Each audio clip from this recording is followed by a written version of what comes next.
Most interviews end with a rejection. Very few end with a roadmap. And I think that's how every interview should end. I've conducted more than 700 interviews throughout my career and hired dozens of data scientists and analysts. Over that time, I've come to believe that providing thoughtful, specific feedback is one of the most valuable things an interviewer can do.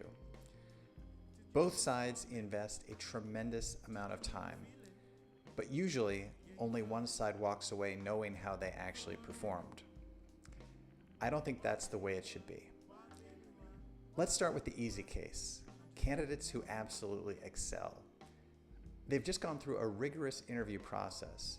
We've evaluated their SQL skills, Python programming, statistics, machine learning knowledge, problem solving, and communication. It's a comprehensive assessment of their abilities. At the end of that conversation, I want them to hear something clear.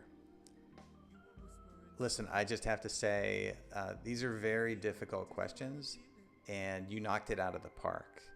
You did an exceptionally good job, and I'm going to let you know right now, I'm excited to move you forward in the process. This is highly competitive, and I am not the only decider.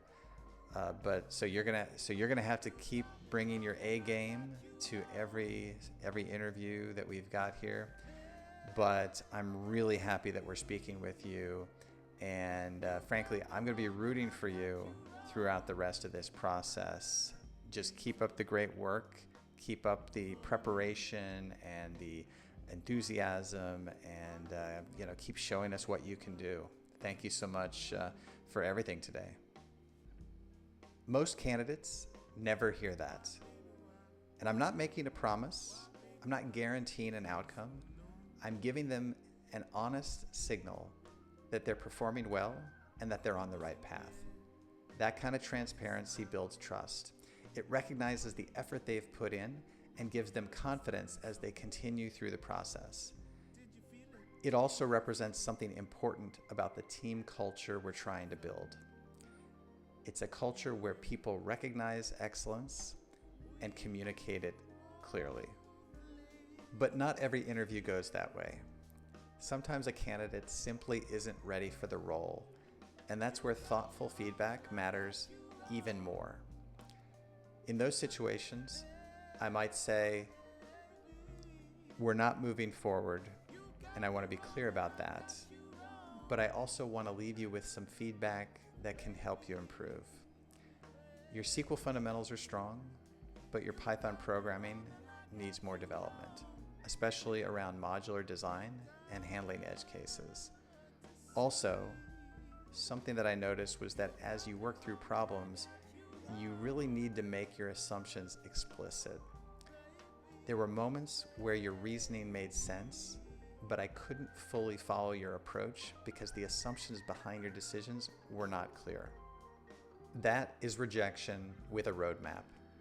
Instead of walking away with nothing, the candidate leaves with specific areas to improve and a plan they can actually apply in their next interview.